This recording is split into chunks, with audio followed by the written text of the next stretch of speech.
Assalamualaikum warahmatullahi wabarakatuh.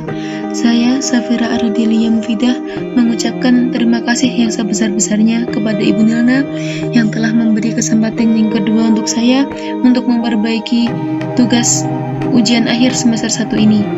Semoga semua ilmu yang telah Ibu sampaikan kepada kami bisa bermanfaat baik untuk diri kami sendiri maupun untuk orang-orang yang ada di sekitar kami. Baik, untuk kesempatan kali ini, saya akan mempresentasikan tentang bab urf. Berikut materi yang akan saya sampaikan. Yang pertama, ada pengertian urf. Urf menurut bahasa berasal dari kata arofa dan ya'rufu, sering diartikan dengan al-ma'ruf, dengan arti sesuatu yang dikenal. Sedangkan menurut istilah, seperti yang dikemukakan oleh Abdul Karim Zaidah, yaitu sesuatu yang tidak asing lagi bagi suatu masyarakat karena telah menjadi kebiasaan dan menyatu dengan kehidupan mereka baik berupa perbuatan ataupun perkataan. Seperti halnya tindak tanduk yang ada pada kebudayaan Jawa. Hal ini merupakan kebiasaan masyarakat Jawa untuk menjaga keharmonisan dengan sesama manusia, dengan lebih menghormati orang yang lebih tua, serta menjaga tutur kata agar tetap pada garis kesopanan. Selanjutnya, ada landasan hukum urf.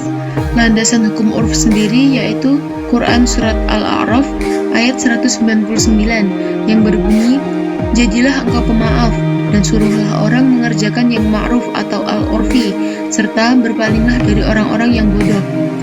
Kata al-urf dalam ayat tersebut, yang manusia disuruh mengerjakannya, oleh ulama ushul fikih dipahami sebagai sesuatu yang baik dan telah menjadi kebiasaan masyarakat.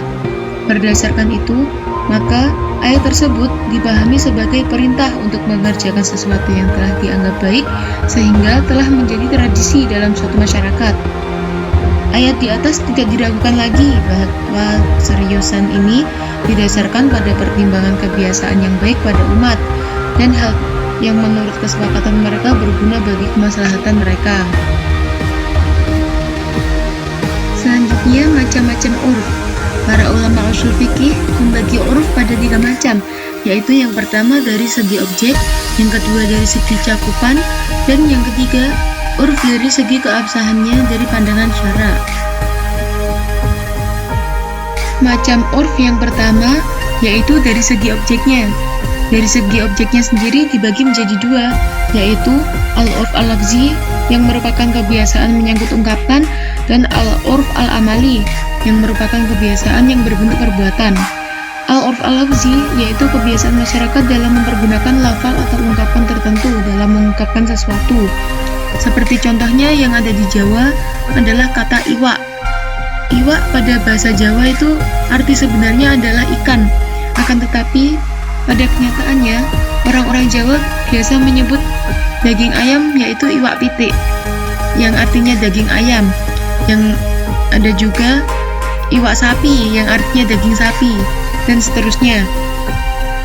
Yang kedua, al-urf al-amali yaitu kebiasaan masyarakat yang berkaitan dengan perbuatan biasa atau muamalah keperdataan, seperti halnya libur di hari-hari tertentu ataupun menggunakan dress yang sesuai dengan acara-acara tertentu tersebut.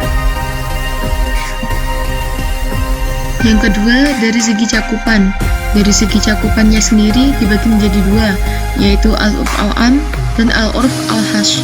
Al-urf al-am yaitu kebiasaan yang bersifat umum, misalnya seperti jual beli mobil, seluruh alat yang diperlukan untuk memperbaiki mobil seperti kunci, tang, dongkrak, dan ban serep termasuk dalam harga jual tanpa akad sendiri dan biaya tambahan. Yang kedua, al-urf al-hash yaitu kebiasaan yang bersifat khusus yang berlaku di wilayah dan masyarakat tertentu. Misalnya di kalangan para pedagang, apabila terdapat cacat tertentu pada barang yang dibeli dapat dikembalikan, dan untuk cacat lainnya dalam barang itu, konsumen tidak dapat mengembalikan barang tersebut, atau juga kebiasaan mengenai penentuan masa garansi terhadap barang tertentu. Yang ketiga, dari segi keabsahannya dari pandangan syara.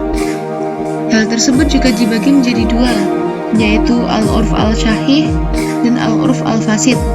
Al-urf al-syahih, yaitu yang sah, yaitu kebiasaan yang berlaku di tengah-tengah masyarakat yang tidak bertentangan dengan nas atau ayat atau hadis, tidak menghilangkan kemaslahatan mereka, dan tidak pula membawa mudarat pada mereka. Dengan kata lain, urf yang tidak mengubah ketentuan yang haram menjadi halal atau sebaliknya. Misalnya, dalam masa pertunangan, pihak laki-laki memberikan hadiah kepada pihak wanita, dan hadiah ini tidak dianggap sebagai mas kawin. Yang kedua, urf al-fasid yang bersifat merusak, yaitu kebiasaan yang bertentangan dengan dalil-dalil syara dan kaidah-kaidah dasar yang ada dalam syara. Misalnya, kebiasaan yang berlaku di kalangan pedagang dalam menghalalkan riba, seperti peminjaman uang antar sesama pedagang. Uang yang dipinjam sebesar 10 juta rupiah dalam tempo 1 bulan harus dibayar sebanyak 11 juta rupiah apabila jatuh tempo.